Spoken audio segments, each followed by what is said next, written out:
as we walk in the shadows of F1 eras past. V8 roars turn to whispers as they become the outcast,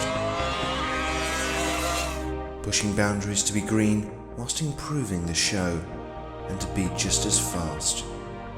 History has its place in Formula One's evolution, but the time has come for the sport to journey down the road of its own revolution without confusion, to become its own solution. A new nose and new aspirations, reliability frustrations and fuel consumption causing complications are bound to cause strained relations. A new heart is required, with 6 cylinders firing, built for speed and endurance and for simply inspiring, without tiring or perspiring. Every fraction of a second exists only to make F1 history, challenge the laws of physics, reward the brave, break spirits and spawn mystery. The glamour, the money, the danger and fame. The passion, the people, and the insatiable hunger to be crowned champions in this mystical motorsport game. Teammates shall attack with full conviction. Adamant facts of the past have now become fiction. 2 roosters in the henhouse may be the ultimate team sport contradiction. Behind pit walls the bullets soar as teams and drivers wage this war that shakes the sport, its fans and existence to its very core. All guns pointed squarely at Vettel and Newey, decidedly unable to claim amnesty from rivals who want nothing more than to abolish their dynasty. New shoes from Pirelli for the next 3 years might spawn some fears and even some cheers and jeers, but nothing is loved or lost without a few beers. Behind the scenes to witness war crimes, ducking behind options and primes, behind enemy lines, as the season unfolds to bring you the story. This is F1 2014. Hello and welcome to the second episode of the F1 magazine ahead of the Australian Grand Prix. Here's what's coming up: a final look at pre-season testing, preview to the Australian Grand Prix, an insight into the life of Sebastian Vettel.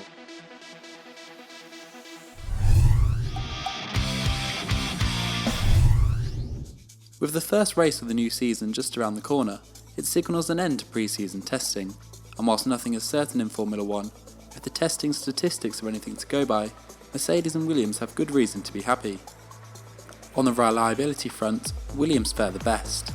They experienced one stoppage which was caused by a power unit failure, which, they say, was completely expected as it was a high mileage unit. The team completed some 936 laps over the 12 days, equating to just short of 5,000 kilometres running, beaten only by Mercedes at 974 laps. Those two teams are using the Mercedes power unit, which, again, completed far more running than any of the other manufacturers. 3,483 laps for Mercedes, whilst Ferrari completed just 1,968 and Renault 1,649, less than half of what Mercedes achieved. Reliability is a positive, but without speed, a team is unlikely to win much. Again, it's Mercedes and Williams on top. A 1:33.258 for Felipe Massa was the quickest time of the Bahrain test. The story from testing has to be one of Mercedes' power unit dominance. The Renault teams will shortly head to Australia on the back foot though, as Toro Rosso, Red Bull, Caterham and Lotus are not only amongst the slowest, but the least reliable too.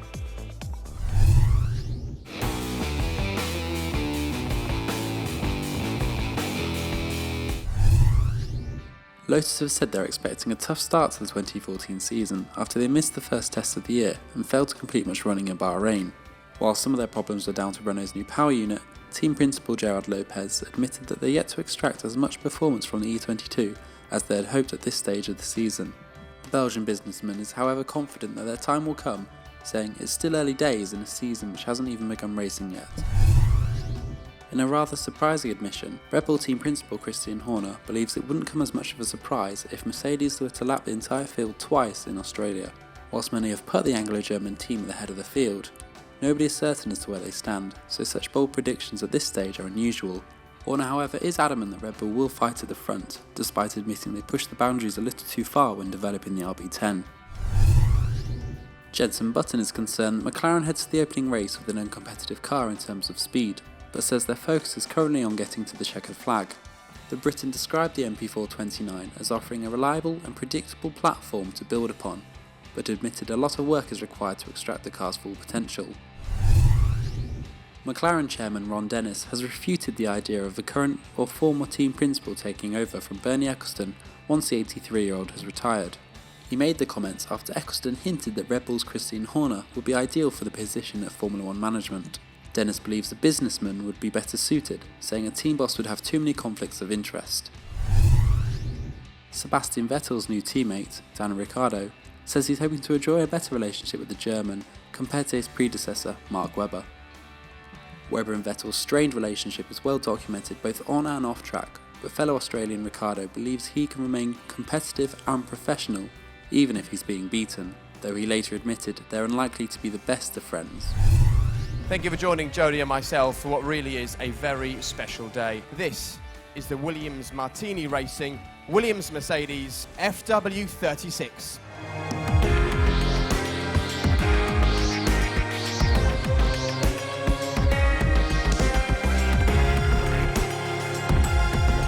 I think you only have to see the amount of people in the room for today to realise that this is a really big story for Williams, it's a big story for Martini, but it's also a really big story for F1 racing as well.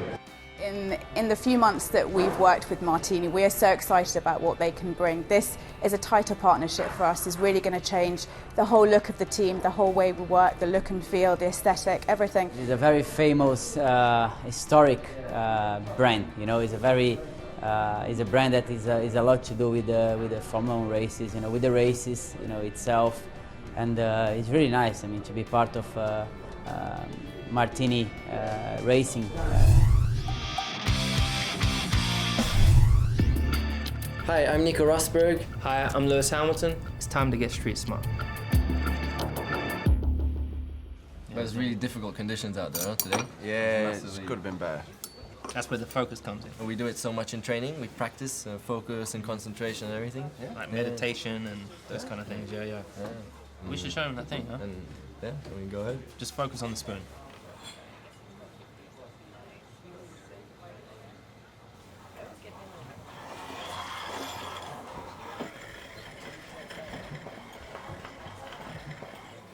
Cool, no? How do you do that? You feel that connection? That was so intense. It's crazy. How did you do it? It's just pure focus, man. That's our ability, you know. That's why we're so good at driving racing cars. Formula One is not just about physical fitness. Mental fitness is just as important. The drivers have to drive for 2 hours, putting the car on the absolute limit, and all the time thinking about the tyres, thinking about the race, communicating with the team, and carrying out all sorts of changes on the steering wheel, and it really is a multitasking activity. So mental fitness is quite like physical fitness. You have to train to get it. And the drivers will put themselves in humid conditions, carrying out exhausting tasks and testing their brain, trying to take out cognitive activities to get better and better at this. I think it comes as a part of your talent, but of course you need to work at it. Definitely being fitter, as fit as you can possibly be, definitely helps that. Concentration can also be trained, of course, especially by driving the racing car, but also at home by doing various exercises in training. Fitness to drive is just as critical on the road as it is in Formula One. Being tired, being hungry, being dehydrated, and talking on your mobile phone can all cost concentration. Try yourself.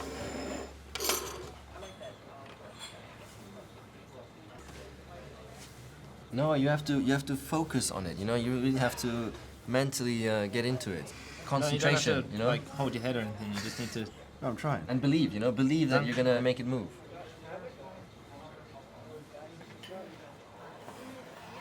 Yeah, you got it. That was amazing. That's it now.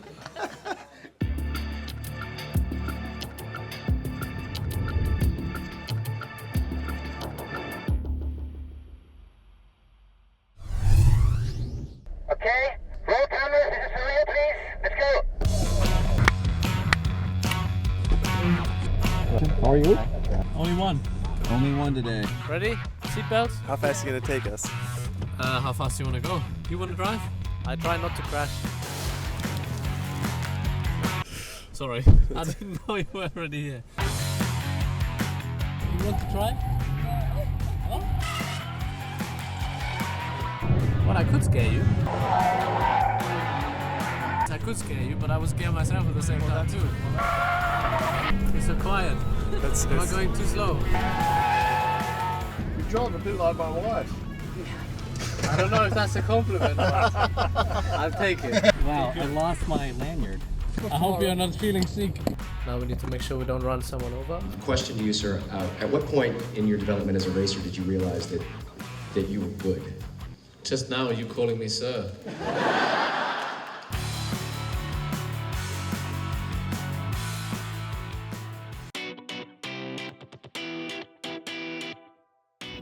Surf or ski? Ski. Rolling Stones or the Beatles? Beatles. Toy Story or Monsters, Inc?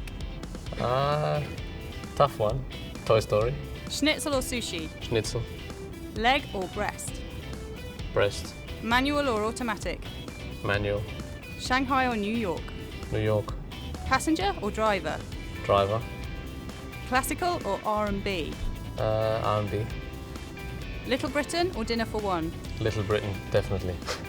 Dad or mum's home cooking? Dad doesn't cook. Brunette or blonde? Blonde. Barcelona or Man U? Barcelona. Beyonce or Rihanna? Beyonce. Martin Brundle or David Coulthard? David. Nordschleifer or Laguna Seca? Nordschleifer. Senna or Prost? Senna. Schumacher or Hakkinen? Schumacher. Newey or Horner? Newey.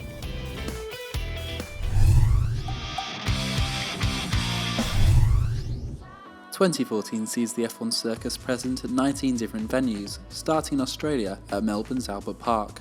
Austria, round 8, makes its return to the calendar for the first time since it was held at the A1 Ring in 2003. The 2014 edition takes place at the same circuit, but has been heavily revised since Red Bull took ownership. Meanwhile, Russia makes its first appearance on the calendar. A new circuit has been constructed around Sochi's Winter Olympic Park and will make its debut in November as round 16 of the championship. The season then ends in Abu Dhabi for the first ever double points round. The Australian Grand Prix is held on a semi-permanent circuit in Melbourne's Albert Park. A lap of the Albert Park circuit lasts 5.3 kilometres and the circuit is made up of 16 corners in total, most of which are taken at medium speed. Hi, I'm Lewis Hamilton. Join me for a lap in the simulator at Albert Park Circuit in Melbourne, Australia.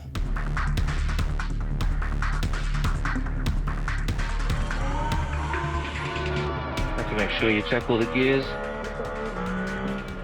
Turn 1. Pull off the brakes, run lots of speed in, hit the first curve on the inside and also the outside. Then onto DRS. So my best memory of Melbourne, my first Grand Prix there in 2007, moved from 5th to 3rd in the first corner, overtook my teammate Fernando, which was pretty cool, and finished 3rd, finished on the podium in my first race, so we'll never forget. Up through the gears, almost flat out to turn 5. Braking nice and late and deep into turn 6. Get back on power nice and early. Have to be very gentle with the throttle here. Go nice and late. It's turn 9. The small bump on the way into the braking zone. You brake afterwards.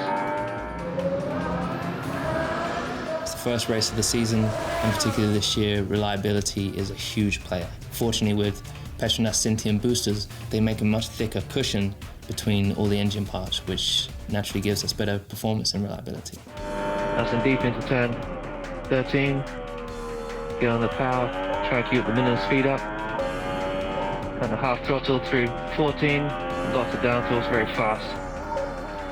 Into 15, which is nice and tight. Generally locking up the left front wheel. Short shifting all the way through 16, and then flat out onto DRS. And that's a lap in Melbourne. So that's it from me. Please keep your fingers crossed for our race on Sunday.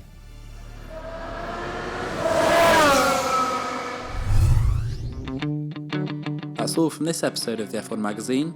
If you've enjoyed our video, please feel free to share it and subscribe for future episodes.